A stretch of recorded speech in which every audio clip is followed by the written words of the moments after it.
सो आज हम लोग इस वीडियो में लर्न करने वाले हैं सोलर एनर्जी के बेसिक्स के बारे में। कुछ बहुत ही बेसिक पॉइंट्स जो हमें शुरुआती दौर पे पता होने चाहिए। सोलर में जब हम एंटर करते हैं तो चीज़ें जो है बेसिक से अगर हमको क्लियर होती हैं तो सारी चीज़ें बाद में आसान होती चली जाती हैं, सब कुछ समझ में आता है। तो आगे बढ़ते हैं। सो क्या क्या सीखेंगे हम? एनर्जी क्या है, पावर क्या है, बहुत ही बेसिक चीज़ें। टाइप्स ऑफ एनर्जी कौन सी हैं, रिन्यूएबल क्या है, नॉन रिन्यूएबल क्या है, उसके क्या एडवांटेजेस एंड लिमिटेशंस हैं, सोलर एनर्जी क्या है, क्या सोलर एनर्जी के बेनिफिट्स हैं। अदर रिन्यूएबल रिसोर्सेज भी हैं बट सोलर में इतना ज़्यादा हम ध्यान क्यों दे रहे हैं, क्या उसके एक्चुअल बेनिफिट्स हैं, और कुछ बेसिक इलेक्ट्रिकल टर्म्स के बारे में भी हम जानेंगे इस सीरीज़ में। और देन सोलर क्यों, सोलर के प्रोडक्ट्स कौन से हैं, उनका क्या एप्लीकेशन है, और बिजनेस और जॉब एस्पेक्ट्स के बारे में भी हम लोग देखेंगे। ठीक है, तो आगे बढ़ते हैं। सो एनर्जी क्या है? एनर्जी हम सब ने भाई बचपन में पढ़ रखा है कि the ability to do work, कार्य करने की क्षमता को एनर्जी बोलते हैं। इसकी जो स्टैंडर्ड यूनिट है, एसआई यूनिट जिसको बोलते हैं, दैट इज जूल। ठीक है। अब एनर्जी जो है डिफरेंट डिफरेंट फॉर्म्स में मौजूद है ना। एनर्जी को ना ही बनाया जा सकता है ना ही डिस्ट्रॉय किया जा सकता है। एक फॉर्म ऑफ एनर्जी को दूसरे फॉर्म ऑफ एनर्जी में ट्रांसफॉर्म करके हम जो है उसका इस्तेमाल करते हैं, डिफरेंट डिफरेंट एप्लीकेशंस में उसको लेते हैं। ठीक है। तो टाइप्स ऑफ एनर्जी क्या है, अब यहाँ पर हम लोग सीधी सटीक बात करेंगे कि हमारे काम की क्या चीज़ है ना। उसमें हम नहीं जाएंगे पोटेंशियल, काइनेटिक एंड ऑल, हम सीखेंगे नॉन रिन्यूएबल एनर्जी और रिन्यूएबल एनर्जी के बारे में। ठीक है। तो क्या है ये? तो रिन्यूएबल एनर्जी का मतलब है रीन्यूएबल, जो बार बार आप यूज कर सको। ठीक है, जो कभी खत्म नहीं होने वाला है। और बेसिकली सिंपल शब्दों में बोलूं तो जो नेचर से हमको फ्रीली अवेलेबल है वो सारी चीजें रिन्यूएबल एनर्जी में आती हैं। जैसे बायोमास एनर्जी, भाई जब तक धरती है तब तक बायोमास एनर्जी है, या कह सकते हो वाइसे वर्सा। ठीक है, तो ये अनलिमिटेड सोर्स ऑफ एनर्जी है। देन आपका हाइड्रो पावर एनर्जी, पानी है, विंड है, जियोथर्मल एनर्जी है, जो अर्थ से जो हीट निकलती है नेचुरली, उसका इस्तेमाल करके भी हम इलेक्ट्रिसिटी वगैरह में कन्वर्ट करके एंड देन उसका हम यूज कर सकते हैं। ठीक है। देन नॉन रिन्यूएबल एनर्जी में क्या है, जो एक दिन खत्म हो जाएंगी। अभी जो हमारा मैक्सिमम प्रोडक्शन है इलेक्ट्रिसिटी का ग्लोबली, वो मैक्सिमम फॉसिल फ्यूल्स पे बेस्ड है। ठीक है। कोयला वगैरह सबको जला करके देन उसको जो है स्टीम प्रोडक्शन करके फिर उससे इलेक्ट्रिसिटी जनरेट किया जाता है। बट इसकी एक लिमिटेशन है, फॉसिल फ्यूल्स ऑब्वियसली एक दिन को खत्म हो जाएंगे। तो इलेक्ट्रिसिटी की डिमांड बढ़ रही है, पॉपुलेशन बढ़ रहा है, तो कहाँ से पूर्ति होगी? कुछ तो अल्टरनेट सोर्स चाहिए। तो इसके लिए हम लोग स्विच कर रहे हैं रिन्यूएबल एनर्जी में। और मेनली जो फोकस जा रहा है वो सोलर एनर्जी पे जा रहा है। क्यों जा रहा है ये हम आगे धीरे धीरे समझेंगे। ठीक है। तो नॉन रिन्यूएबल एनर्जी की बात हो गई, रिन्यूएबल एनर्जी की बात हो गई। सोलर ही क्यों? क्या नीड है सोलर एनर्जी की? सबसे पहली बात तो अगर रिन्यूएबल और नॉन रिन्यूएबल में कंपेयर करें तो फॉसिल फ्यूल्स जैसा कि मैंने बताया उसके कई सारे डिसएडवांटेजेस हैं। क्या है भाई? पोल्यूशन आज की डेट में बहुत बड़ी प्रॉब्लम है। और जैसा कि मैंने बताया, कितना माइन कर लोगे? एक दिन फॉसिल फ्यूल्स खत्म हो जाएंगे, उसके बाद हमारी जो एनर्जी नीड्स हैं उसको कौन फुलफिल करेगा? तो उसके लिए ऑल्टरनेटिव सोर्स चाहिए जिसमें है रिन्यूएबल एनर्जी, और उसमें भी बहुत इंपॉर्टेंट रोल प्ले कर रहा है आज की डेट में सोलर। और क्या डिसएडवांटेजेस हैं फॉसिल फ्यूल्स के? ग्रीन हाउस गैसेस जो है ओजोन लेयर को डिप्लीट कर रहे हैं, जिसकी वजह से आप जानते हो कि बहुत सारी स्पेशीज भी एक्सटिंक्ट हो रही हैं। प्लस जो ह्यूमन में देखने को मिल रहा है, इंसानों में स्किन कैंसर वगैरह बहुत सारी प्रॉब्लम्स बढ़ रही हैं। अमेरिका वगैरह में बहुत ज़्यादा प्रॉब्लम बढ़ चुकी है। ठीक है, तो ये सब प्रॉब्लम है। और फॉसल फ्यूल ऑब्वियसली रिन्यूएबल नहीं है। तो इसलिए हम सोलर एनर्जी पे स्विच करने का ज़्यादा फोकस कर रहे हैं।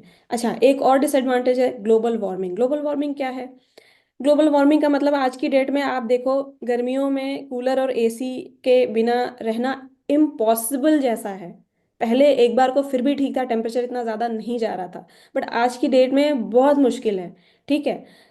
तो इसमें होता क्या है, हार्मफुल गैसेस जो अननेसेसरी रिलीज होती है फॉसिल फ्यूल्स को बर्न करने से, वो जो अननेसेसरी गैसेस है वो हमारे अर्थ के बाहर एक लेयर बना रही हैं। और उसकी वजह से क्या होता है, जो रेडिएशन ट्रैप हो जाती है वो रात में वापस नहीं जा पाती है। ठीक है।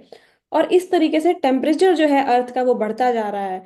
तो अर्थ जो है लिविंग ऑर्गेनिजम्स के लिए बहुत ही मुश्किल पैदा कर रहा है। ये जो अपना टेम्परेचर जो इंक्रीज जा रहा है, ये बहुत मुश्किल कर रहा है, इलेक्ट्रिसिटी की नीड्स और बढ़ा रहा है। प्लस सबको इलेक्ट्रिसिटी यूज नहीं कर सकता है, ठीक है, तो बहुत दिक्कत हो रही है। आप देख रहे हो बिजली के बिल भी बढ़ रहे हैं, इलेक्ट्रिसिटी की नीड्स भी बढ़ रही है, और टेम्परेचर इफेक्ट भी बढ़ रहा है, लोग मर रहे हैं, काफी सारी प्रॉब्लम है।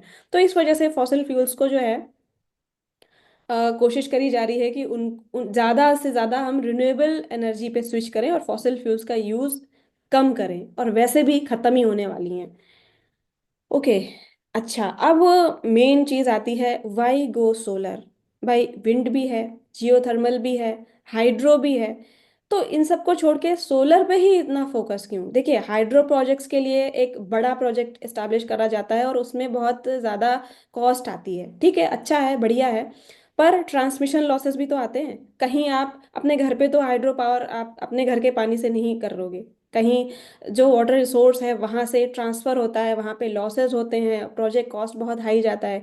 जियोथर्मल का भी प्रोजेक्ट कॉस्ट बहुत हाई है, ठीक है। अदर विंड में देखो तो विंड में भी काफ़ी सारे लिमिटेशंस होती हैं, नॉइज पोल्यूशन है, और मौसम पे डिपेंड करता है, विंड स्पीड पे डिपेंड करता है, कभी होगा कभी नहीं होगा जनरेशन।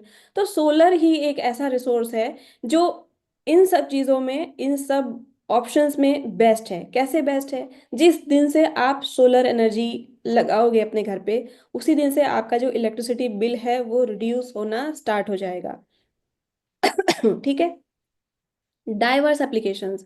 आज भी लोगों के सवाल है, क्या चलेगा, एसी चलेगी क्या, हमारा पंप चलेगा क्या, कूलर चलेगा क्या, लाइट चलेगी क्या, चलेगा सोलर से? सब चलेगा, बस ज़रूरत है तो प्रॉपर डिजाइनिंग की। ठीक है। अलग अलग एस्पेक्ट्स में आप अलग अलग तरीके से सोलर को प्रॉपरली डिजाइन करोगे, हर चीज़ चल सकती है। इट्स जस्ट लाइक दैट कि आपकी जो भी एनर्जी जो डिमांड है किसी और सोर्स से, जैसे कि ग्रिड से पूर्ति हो रही है उसकी, वैसे ही आप उसी इलेक्ट्रिसिटी को सोलर से प्रोड्यूस करके और अपने जो एप्लीकेशंस हैं उनको रन करा सकते हो, जो भी आपके डिवाइसेस हैं। ठीक है। Then low maintenance cost. Maintenance की कॉस्ट काफ़ी कम है। घरों में तो, डोमेस्टिक में तो आप अपने खुद से मेंटेनेंस कर सकते हो। Less electricity loss during long distance transport, transmission losses बहुत कम हो गए। जॉब क्रिएशन, आपको पता ही है सोलर में इतना इस समय बूम आया हुआ है, तो सोलर में अगर काम बढ़ेगा तो लोगों को भी काम मिलेगा। आपकी प्रॉपर्टी को एक अच्छा अपील देगा अगर आप अपने घर पे सोलर पावर प्लांट लगवाते हो। और गवर्नमेंट भी बहुत तरीके से मदद कर रही है, सब्सिडीज वगैरह प्रोवाइड कर रही है, ताकि ज़्यादा से ज़्यादा लोग जो है वो सोलर का फायदा उठा सके, सोलर पे स्विच कर सके। तो इसीलिए सोलर को जो है अपनाना एक बेस्ट ऑप्शन रिन्यूएबल रिसोर्स में आप मान सकते हो। ठीक है। अच्छा, अब who can go for a SPV plant, solar photovoltaic plant कौन लगा सकता है? तो जवाब है, हर कोई। जिसको भी कहीं भी अगर थोड़ी सी भी इलेक्ट्रिसिटी की नीड है, वो सोलर पावर प्लांट या सोलर मॉड्यूल्स का इस्तेमाल करके अपने डिवाइसेस को रन करा सकता है। ओके। अच्छा, अब सोलर बहुत महंगा है भाई, सब कुछ ठीक है पर महंगा बहुत है। क्या वाकई में महंगा है? आप ये एक कंपैरिजन देख सकते हो। 10 साल का कंपैरिजन है, जस्ट फॉर एन एग्जांपल। आप खुद सोचो, आज से 10-15 साल पहले आपके घर पे पर यूनिट कॉस्ट इलेक्ट्रिसिटी की क्या पे करी जा रही थी, और आज की डेट में वो कॉस्ट क्या पहुंच गई है? बढ़ा ही है, घटा कहीं नहीं है। बट सोलर की अगर बात करें तो आज से 10-15 साल पहले जो पर वॉट कॉस्ट थी सोलर मॉड्यूल की, करीब करीब 105-110 रुपए थी, और आज की डेट में ये 26 से 30 रुपए के बीच में आ चुकी है। ठीक है। तो यहाँ पर डिक्रीज ही हो रहा है कॉस्ट, और उधर कॉस्ट बढ़ ही रही है, जो आप फॉसिल फ्यूल्स वाले जो ग्रिड की इलेक्ट्रिसिटी आ रही है उसको जो इस्तेमाल कर रहे हो। ठीक है, तो यही चीज़ यहाँ पर दिखाई गई है, आप देख सकते हो। कोयले से, गैस से, ठीक है, नॉन रिन्यूएबल रिसोर्सेज से जो भी आपकी इलेक्ट्रिसिटी आप परचेज कर रहे थे, उसकी जो कॉस्ट है वो 10 सालों में बढ़ती चली गई और आगे भी बढ़ती ही चली जाएगी। जबकि सोलर से या किसी और रिन्यूएबल रिसोर्स से, अगर आप थर्मल या सोलर या विंड या बायोमास जो भी आप इस्तेमाल करते हो, मेनली यहाँ पर फोकस करते हैं सोलर की, तो उससे अगर आप इलेक्ट्रिसिटी प्रोड्यूस कर रहे हो तो वन टाइम इन्वेस्टमेंट होता है। उसके बाद 25 साल तक के लिए आपको अपनी खुद खुद की बिजली आप बनाते हो, और आपको बस एक बार पे करना है। तो उसमें जब भी आप कैलकुलेशन करोगे तो आपको सोलर इकोनॉमिक ही साबित होने वाला है। ओके। चलो। अब बात कर लेते हैं कि सोलर के क्या क्या एप्लीकेशंस हैं, कहाँ कहाँ कैसे कैसे सोलर यूज हो सकता है। तो ऐसा नहीं है कि सिर्फ आप सोलर मॉड्यूल्स की ही बात कर रहे हो। सोलर मॉड्यूल्स ही एक इकलौता सोर्स है। सोलर में डिफरेंट डिफरेंट एप्लीकेशंस है, उसके बारे में हम लोग देखते हैं, ठीक है। तो सबसे पहले है forms of solar energy. Solar energy basically दो फॉर्म्स में अवेलेबल है। मतलब कि सिंपल बेसिक भाषा में दो तरीके से एनर्जी हमको इस्तेमाल करी जा सकती है, सोलर से जो मिल सकती है, दैट इज थर्मल एनर्जी, यानी कि हीट के फॉर्म में जो एनर्जी आ रही है उसका हम इस्तेमाल करते हैं, उसके लिए अलग सिस्टम है, अलग डिवाइसेस हैं, ठीक है। और प्लस फोटोवोल्टाइक एनर्जी, यानी कि जो light, photo means light, voltaic means voltage, तो लाइट के फॉर्म में जो एनर्जी आ रही है उसको हम डिफरेंट तरीके से इस्तेमाल करते हैं, और उसके डिवाइसेस, उसका जो सिस्टम है वो अलग है, ठीक है। तो दो अलग अलग टाइप्स ऑफ एनर्जी रिसोर्सेज, इसमें एनर्जी फॉर्म्स हैं जिससे हम अपनी चीज़ों को चला सकते हैं, ठीक है। तो सिंपल हो गया ये, हीट और लाइट दोनों फॉर्म। तो हीट वाले को बोलते हैं प्रोसेस को solar thermal energy conversion process, और फोटोवोल्टाइक को बोलते हैं जो लाइट से हम इलेक्ट्रिसिटी में कन्वर्ट करके देन अपने डिवाइसेस को रन कराते हैं या अपने प्लांट्स को चलाते हैं, उसको बोलते हैं सोलर फोटोवोल्टाइक एनर्जी कन्वर्जन, ठीक है। अच्छा, थर्मल सिस्टम्स की बात पहले कर लेते हैं। थर्मल सिस्टम्स में क्या होता है, बेसिकली हीट को कलेक्ट करते हैं, हीट को लॉस होने से रोका जाता है, जिसके लिए हम थर्मली इंसुलेटेड डिवाइसेस का इस्तेमाल करते हैं। और देन उस हीट को चाहे हम directly in heat form use कर लें, किसी फ्लूइड को गर्म करके, जैसे पानी वगैरह को गर्म करके, और उसको अपने एप्लीकेशंस पे लाएं, ठीक है। मतलब बेदिंग में, क्लीनिंग में, स्विमिंग पूल्स में पानी गर्म करने के लिए, या फिर as a preheat for boilers, ठीक है, ब्रॉडर एस्पेक्ट में बात करें तो, या तो वैसे कर सकते हैं, या फिर हम बेसिकली इलेक्ट्रिसिटी कन्वर्जन में भी इसका इस्तेमाल कर सकते हैं, तो वहां पर भी एज ए प्री हीट ही यूज होता है, क्योंकि जो मैक्सिमम टेम्परेचर की कैपेसिटी हम इससे अचीव कर सकते हैं वो अपना 70 टू मैक्सिमम 75 डिग्री सेल्सियस, ठीक है। तो एज ए प्री हीटर हम यूज कर सकते हैं, जहां पर इलेक्ट्रिसिटी के लिए पानी गर्म हो रहा है उसको प्री हीट कर सकते हैं सोलर का इस्तेमाल करके। अब इससे फायदा क्या है, फ्यूल का जो यूसेज है वो कम हो गया, है ना। फॉसिल फ्यूल्स तब भी कम इस्तेमाल हो रहा है, कुछ हमने सोलर से कर लिया, आगे जो हमारे पास सुविधा अवेलेबल है फॉसिल फ्यूल्स हैं या जो भी है उससे कर लिया, तो at least we are reducing the use of fossil fuels here also, है ना। तो अब क्या क्या और एप्लीकेशंस है सोलर थर्मल में, जैसा कि मैंने बताया, hot water using, usage for bathing, washing, laundry के लिए, या फिर as a preheat for boilers के लिए, स्विमिंग पूल के लिए मैंने बताया। स्पेस हीटिंग कमर्शियल बिल्डिंग्स में, कुछ ठंडे देश हैं या ठंडे जगह हैं जहाँ पर रूम को गर्म रखने के लिए इस तरीके से रूम को डिज़ाइन करा जाता है कि रूम गर्म रहता है ना, जैसे ब्लोअर्स वगैरह हम ऐसे नॉर्मली इस्तेमाल करते हैं, वैसे ही स्पेस हीटिंग बिल्डिंग्स को डिज़ाइन प्रॉपरली डिज़ाइन करके, और हम बिना किसी इलेक्ट्रिसिटी के इस्तेमाल से टेक्निक्स को यूज़ करके हम स्पेस हीटिंग करते हैं, रूम को गर्म रखते हैं ठंडी जगहों पे, ठीक है। स्टीम जनरेशन के बारे में मैंने बता दिया इंडस्ट्रियल प्रोसेस में, फॉर प्री हीटिंग, है ना, स्टीम जनरेट करके ही तो हम इलेक्ट्रिसिटी प्रोड्यूस करते हैं, ठीक है। तो preheater, as a preheater यहाँ भी काम होगा। कई सारे मेटल फिनिशिंग इंडस्ट्रीज है जहाँ पर कई छोटे छोटे काम होते हैं, डिग्रीजिंग है, फॉस्फेटिंग है, वहाँ पर एक पर्टिकुलर टेम्परेचर का इस्तेमाल होता है, तो वहाँ पर हम सोलर का की मदद ले सकते हैं। मतलब फ्लूड जो है वहाँ पर हम पानी गर्म अगर कर रहे हैं फ्लूड, तो वहां पर हम बेदिंग वॉशिंग में यूज करेंगे, या फिर हम उसकी जगह पे कोई केमिकल या कोई ऑयल भी गर्म कर सकते हैं, तो उसका अलग यूज हो जाएगा। जहां जहां जैसा जरूरत है वहां पर हम उसको वैसा इस्तेमाल कर सकते हैं। जरूरत है बस यहाँ पर हमको हीट कैप्चर करने की, सोलर थर्मल डिवाइसेस को वहां पर इस्तेमाल करने की, ठीक है। बाकी सोलर ड्रायर्स होते हैं, जैसे पिकल इंडस्ट्री है या पापड़ वगैरह जहाँ पर बनता है, ठीक है, कई तरीके के खाने के सामान बनते हैं वहां पर सुखाने की जरूरत पड़ती है। पिकल्स के लिए जो वेजिटेबल्स हैं या फ्रूट्स हैं उनको सुखाने के लिए ड्रायर का यूज होता है, ठीक है। वुड इंडस्ट्री में, लेदर इंडस्ट्री में ड्राई किया जाता है चीज़ों को, तो वहां पर सोलर ड्रायर्स का यूज होता है, ठीक है। तो ये एक इसका और एप्लीकेशन हो गया। तो इस तरीके से कई एप्लीकेशंस है। सोलर वाटर हीटर्स के बारे में आप जानते ही हैं, जो कि वाटर हीटिंग के लिए यूज होता है, ठीक है। अच्छा, ये है आपका सोलर कुकर। ये बहुत ही बेसिक चीज़ है जो सबसे ज़्यादा इस्तेमाल में सबसे पहले आया घरों में, ये आपने कहीं ना कहीं ज़रूर देखा होगा, या फिर बचपन में आपने स्कूलिंग में इसका प्रैक्टिकल ज़रूर किया होगा सब लोगों ने, है ना। तो ये है आपका सोलर कुकर। यहाँ पर आपको एक थर्मल इंसुलेटेड ये डिवाइस दिख रही है, ये मिरर लगाया गया है ताकि यहाँ पर जो भी सूरज की किरण पड़ रही है वो रिफ्लेक्ट होके इन बर्तनों पे पड़े, डायरेक्ट भी पड़े और डिफ्यूज्ड भी पड़े, रिफ्लेक्ट होके भी सारी हीट इस पे पड़े और इकट्ठा हो, एंड देन इसको ये बंद किया जाता है। इसमें आपका बॉइलिंग का काम होता है, दाल चावल इस तरीके की या वेजिटेबल्स आप इसमें बॉयल कर सकते हो। ठीक है, तो यहाँ पर ज़्यादा से ज़्यादा हीट कैप्चर होती है और यहाँ पर इसको इस तरीके से इंसुलेटेड बनाया जाता है ताकि हीट जो है बाहर ना निकल पाए। तो कुकिंग के लिए बेसिकली ये इस्तेमाल होता है। ये एक सोलर कुकर है, बहुत ही बेसिक। ये आपका सोलर वाटर हीटर है। ठीक है, ये ट्यूब टाइप है, इस तरीके का कुछ दिखता है। इसमें आप वाटर हीट करके अपने घरों में इस्तेमाल करते हो, हॉस्पिटल्स में इस्तेमाल होता है। ठीक है, कमर्शियल बिल्डिंग्स में भी इस्तेमाल होता है, जहाँ पर भी जहाँ जैसी ज़रूरत हो। तो ये है आपका सोलर वाटर हीटर। तो ये थर्मल एप्लीकेशंस के बारे में मैं बता रही हूँ। और सोलर के क्या एप्लीकेशंस हैं ये आपने देखा ही होगा, सोलर स्ट्रीट लाइट हर जगह दिखता है अब। ठीक है, तो इस तरीके से भी सोलर का इस्तेमाल हो रहा है।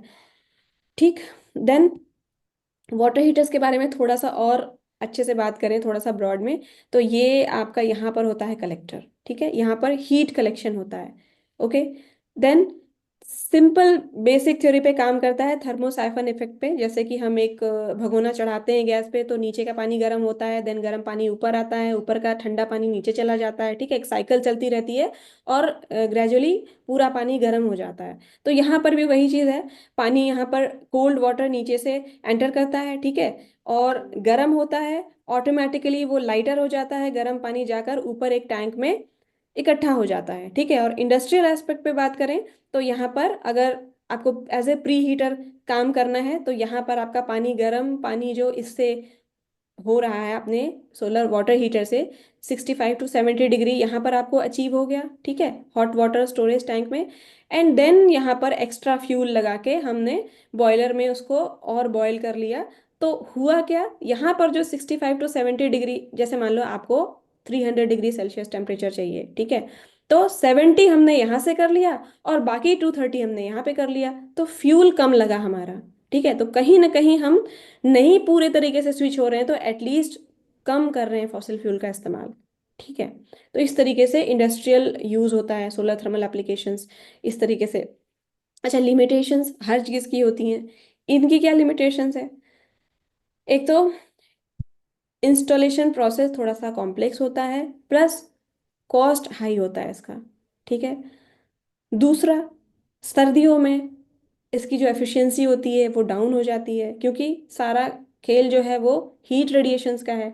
तो हीट विंटर्स में कम होता है, सूरज की गर्माहट कम होती है, तो यहाँ पर एफिशिएंसी जो है कम हो जाती है, तो आउटपुट डाउन हो जाता है।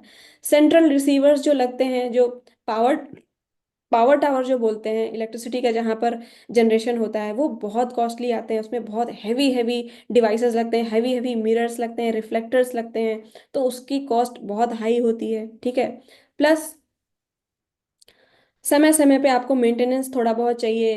अगर कोई, जैसे हमको ऐसा लैंड चाहिए, एक तो लैंड एरिया बहुत चाहिए। ठीक है, प्लस ऐसा लैंड चाहिए जहाँ पर आसपास पेड़ पौधे ज़्यादा ना हो। ठीक है, तो ये एक तरीके से थोड़ा सा ड्रॉबैक हो गया, समय समय पे हमको देखना पड़ेगा, उसकी मेंटेनेंस करनी पड़ेगी कि कोई किसी तरीके की भी शेडो जो रिसीवर्स हैं उन पे ना पड़े, अदरवाइज आपका आउटपुट इफेक्ट करेगा। ठीक है, तो ये छोटी छोटी छोटी छोटी लिमिटेशंस हैं जो आपको पता होनी चाहिए, बट ओवरऑल अगर देखा जाए तो ये इकोनॉमिक ही होने वाला है। ठीक है, तो ये हो गए अपने थर्मल सिस्टम के लिमिटेशंस। चलो, अब थर्मल के बारे में आप जान गए, अब धीरे धीरे अपने मेन टॉपिक पे आते हैं, that is solar photovoltaic energy conversion, जहाँ पर लाइट का इस्तेमाल होता है, जो सोलर मॉड्यूल्स का इस्तेमाल होता है, और वहाँ पर हम इलेक्ट्रिसिटी का प्रोडक्शन करके और अपने घर के डिवाइसेस को या फिर इंडस्ट्रियल एप्लीकेशंस में जो है हम इसको काम में लेते हैं। ये है आपका सिंपल सोलर सेल, जिसको हम सिलिकॉन सेल भी बोलते हैं। इस पे सिंपल प्रोसेस है, इस पे सोलर रेडिएशन पड़ रही है और ये डायरेक्टली आपको इलेक्ट्रिसिटी बना के दे रहा है। जो इलेक्ट्रिसिटी देगा वो आपको डीसी देगा, डायरेक्ट इलेक्ट्रिसिटी, डायरेक्ट करंट। ठीक है, तो ये आपका सिंपल प्रोसेस है सोलर फोटोवोल्टाइक एनर्जी कन्वर्जन का प्रोसेस। लाइट पड़ी और डायरेक्ट आपको इलेक्ट्रिसिटी मिल रही है। अब उस इलेक्ट्रिसिटी को आगे कैसे इस्तेमाल कर रहे हैं, उसका पूरा टेक्निकल नॉलेज जो है वो आपको लेना होगा, तब आप इसको समझ पाएंगे। तो अभी के लिए डायरेक्ट इलेक्ट्रिसिटी कन्वर्जन हो रहा है लाइट का आपका बस धूप में आपके सोलर पैनल्स लगे हुए हैं और आपको डायरेक्ट करंट मिल रहा है। थोड़ा सा डिटेल में समझते हैं कि सोलर पावर प्लांट कैसे काम करता है। तो इसमें जो आपका सबसे मेन इंपॉर्टेंट डिवाइस है दैट इज सोलर मॉड्यूल्स। ठीक है, सिलिकॉन सेल से आपके सोलर मॉड्यूल्स बनते हैं। तो यहाँ पर आप देख सकते हो, यहाँ पर घर की छत पे सन को एक्सपोज किया गया है, सोलर मॉड्यूल्स को घर की छत पे लगे हुए हैं। ठीक है, एंड ये आपका डीसी बना के देंगे। अब आपके घरों में जो अप्लायंसेस होते हैं वो चलते हैं एसी पे। तो हमें एक ऐसा डिवाइस चाहिए जो डीसी को एसी में सबसे पहले तो कन्वर्ट करके दे। तो उसके लिए हम लगाते हैं इन्वर्टर। तो नेक्स्ट जो मेजर कंपोनेंट है सोलर पावर प्लांट का वो है आपका इन्वर्टर। ये क्या करेगा, सोलर मॉड्यूल से प्रोड्यूस हो रही डीसी को एसी में कन्वर्ट करके हमको देगा। ठीक है, अब अगर दिन में तो आपका धूप आ रही है, आप इलेक्ट्रिसिटी जनरेट कर पा रहे हैं अपने सोलर मॉड्यूल से, आपके डिवाइसेस चल रहे हैं। रात का क्या, रात में तो सनलाइट अवेलेबल नहीं है, तो हमको एनर्जी को स्टोर करना होगा। तो उसके लिए हम लगाएंगे एक बैटरी। ठीक है, बैटरी आपने चार्ज कर ली, दिन में चार्ज करके रख ली, रात में जिस समय सन अवेलेबल नहीं है उस समय आपके घर के अप्लायंसेस चलेंगे आपकी चार्ज्ड बैटरी से। ठीक है, तो ये है आपका एक simple solar power system. Okay, grid यहाँ पर ऑप्शनल है, क्योंकि अगर यहाँ पर आपके यहाँ ग्रिड का कनेक्शन है तो ठीक है, उस हिसाब से आपका कनेक्शन हो जाएगा। कभी अगर आपका बैटरी जो है डिस्चार्ज हो गई रात में तो आपके पास एक प्लस पॉइंट है कि ग्रिड से जुड़ा हुआ है, तो ग्रिड से चार्ज करके अपने डिवाइसेस चला लो। अदरवाइज रिमोट एरिया में आप ये इमेजिन कर सकते हो कि ये ग्रिड यहाँ पर नहीं है, ठीक है, आपका स्टैंड अलोन सिस्टम है, आपका पूरा काम जो है सोलर मॉड्यूल से हो रहा है, तो ये ऑप्शनल है तो ठीक, नहीं है तो ठीक। ठीक है, उस हिसाब से अलग अलग तरीके की डिजाइनिंग होती है। और ग्रिड के होने या ना होने से आपके डिजाइनिंग पे फर्क पड़ता है कि आप किस हिसाब से अपने सोलर मॉड्यूल्स को लगाओगे ताकि आपके जो भी नीडेड डिवाइसेस हैं वो चल सकें। तो ये सोलर सिस्टम में कई तरीके के सिस्टम होते हैं, उसके टाइप्स भी हम आगे जानेंगे। ठीक है, फिलहाल बेसिक नॉलेज के लिए मेजर कंपोनेंट्स क्या हैं, आपका सोलर मॉड्यूल है, इन्वर्टर है, बैटरी है, बाकी छोटी छोटी बहुत सारी चीजें होती हैं, उसके बारे में आप आगे जानते रहेंगे।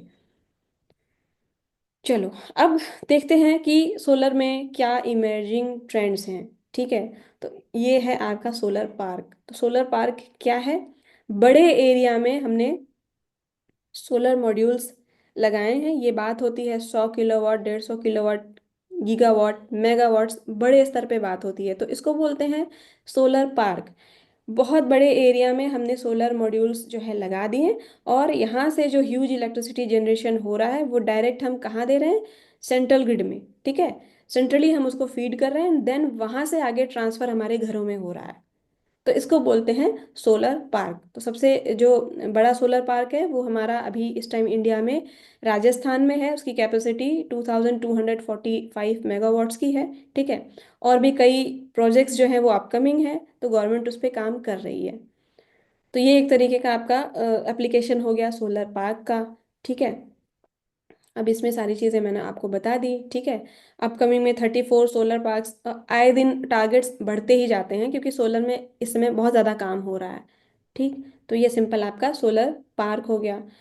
अच्छा, इसमें चैलेंजेस भी हैं। क्या चैलेंजेस हैं, बहुत ज़्यादा लैंड एरिया चाहिए, है ना, इस तरीके से सोलर का प्रोडक्शन करने के लिए। तो बहुत सारी चीज़ें ध्यान में रखनी पड़ती हैं कि ऐसा तो नहीं कि आप एग्रीकल्चरल लैंड को डिस्ट्रॉय कर रहे हो या उसको यूज़ में ले रहे हो, तो हर चीज़ बैलेंस करनी पड़ती है। तो गवर्नमेंट के कई सारे इसमें रूल्स एंड रेगुलेशंस भी होते हैं, तो सारी चीज़ों को देख करके समझ करके देन गवर्नमेंट ये सब प्रोजेक्ट्स जो है वो डिसाइड करती है। क्योंकि ऐसा नहीं है कि आप किसी उपजाऊ जगह को सोलर में अगर सोलर प्लांट वहां पे सब काट कूट के लगा देंगे, सब सारे प्लांट्स डिस्ट्रॉय करके, तो फिर बात तो बराबर ही हो गई ना फिर। तो वो सारी चीजें बैलेंस में करके और गवर्नमेंट अपने हिसाब से डिसाइड करती है कि कहाँ ये सोलर पार्क्स को हमें इस्टेब्लिश करना है, रखना है कि नहीं रखना है, वो बड़े लेवल की चीज है। ठीक है, देन सोलर ट्रीज। अब आपके पास अगर कम जगह है, ठीक है, और कैपेसिटी भी बहुत ज़्यादा नहीं है, तो ये सब खेल स्ट्रक्चर का है। ठीक है, अगर आपको कम जगह में एनर्जी प्रोड्यूस करना है और उसमें आपको थोड़ा सा कुछ बेसिकली स्ट्रक्चर में अगर आपको गेम करना है, तो फिर आप इस तरीके के सोलर ट्रीज पे भी स्विच कर सकते हैं। ये भी कई जगह लगते हैं, कम जगह में आप देख सकते हो कई पैनल्स लगे हुए हैं, है ना। तो इसका स्ट्रक्चर जो है वो प्रॉपरली डिजाइन होता है, हैवी स्ट्रक्चर लगते हैं, मजबूत स्ट्रक्चर लगाए जाते हैं। तो ये भी एक तरीके का प्रोजेक्ट है, सोलर ट्रीज में भी काम होता है इस तरीके से। ठीक है, स्ट्रक्चर आप चाहे जैसा बना लो, है सब एक ही चीज। सोलर मॉड्यूल से हम सोलर एनर्जी, इलेक्ट्रिसिटी का जनरेशन करके देन अपने जो चीजें हैं, डिवाइसेस हैं, उनको रन कराते हैं। देन ये नेक्स्ट है सोलर कैनल्स। ठीक है, तो सोलर कैनल्स क्या है, जहाँ पर रनिंग वाटर है उसके ऊपर का जो स्पेस है, अगर हम उस पे सोलर पैनल्स लगाएंगे तो इससे क्या क्या फायदा होगा। पहली बात तो पैनल्स ठंडे रहेंगे। पैनल्स जितने ठंडे रहते हैं, जो सोलर पैनल्स हैं उनको बेसिकली मतलब होता है लाइट से। हीट जितनी ज़्यादा होगी, उसमें कुछ ना कुछ आपको प्रोडक्शन में, इलेक्ट्रिसिटी प्रोडक्शन में लॉसेस होने को देखने को मिलेगा। ये प्रॉपर्टी होती है सेमीकंडक्टर्स की या सोलर मॉड्यूल्स की। ठीक है, तो अगर हम इस तरीके से रनिंग वाटर के ऊपर सोलर स्ट्रक्चर लगा करके अगर इलेक्ट्रिसिटी जनरेट करते हैं तो इससे फायदा, दो फायदे हैं। एक तो लैंड खराब नहीं होगा। ठीक है, दूसरा पैनल्स का जनरेशन जो है कुछ परसेंट बढ़ जाएगा, एफिशिएंसी कुछ परसेंट तक ज़्यादा अचीव करी जा सकती है। ठीक है, पर ये कहने में तो आसान है, अब इसमें भी बहुत सारे चैलेंजेस हैं। एडवांटेजेस क्या है, जैसे कि मैंने बताया, लैंड यूज सेव करेगा। ठीक है, कैनल के वाटर को बचा सकता है इवेपोरेशन से।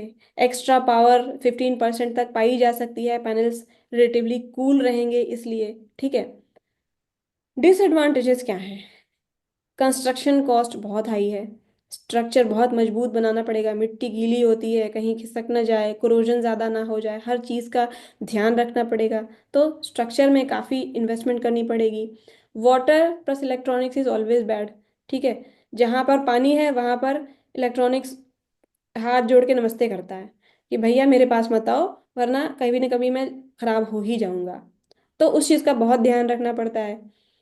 मेंटेनेंस ऑफ सोलर पैनल्स, अब जैसे यहाँ पर आप देख सकते हो, कोई चीज़ अगर यहाँ पर बिगड़ गई, कोई वायर ठीक करनी है, कोई पैनल चेंज करना है इन केस, तो यहाँ पर उस तरीके का स्ट्रक्चर बनाना और यहाँ पर पानी के बीचों बीच जाकर के काम करना थोड़ा मुश्किल है ना। तो ये एक चैलेंज है एक तरीके से। अच्छा, देन मेंटेनेंस, जैसा कि मैंने बोला, इंस्टॉलेशन भी कठिन है इसका, पानी के बीचों बीच जा करके और सारी चीज़ें करना, इंस्टॉल करना। तो ये सारी चीज़ें इसकी लिमिटेशंस है। चैलेंजेस क्या है, मॉड्यूल माउंटिंग स्ट्रक्चर जैसा कि मैं बता रही हूँ, प्लस इसमें काम थोड़ा सा कम हुआ है अभी। तो एक्सपर्ट मैन्युफैक्चरर या एक्सपर्ट इम्प्लीमेंटर मिलना मुश्किल है। ठीक है, जो उस चीज़ को ठीक से कर सके, क्योंकि एक्सपीरियंस की कमी है इन प्रोजेक्ट्स में। तो ये सब चीज़ें जो है बैलेंस में करके चलनी पड़ती है कि क्या बेनिफिशियल रहेगा, उस हिसाब से हम प्रोजेक्ट का जो टाइप है वो डिसाइड करते हैं। तो बस राइट। अभी के लिए इतना अच्छा। ही, मिलते हैं नेक्स्ट वीडियो में। Thank you so much.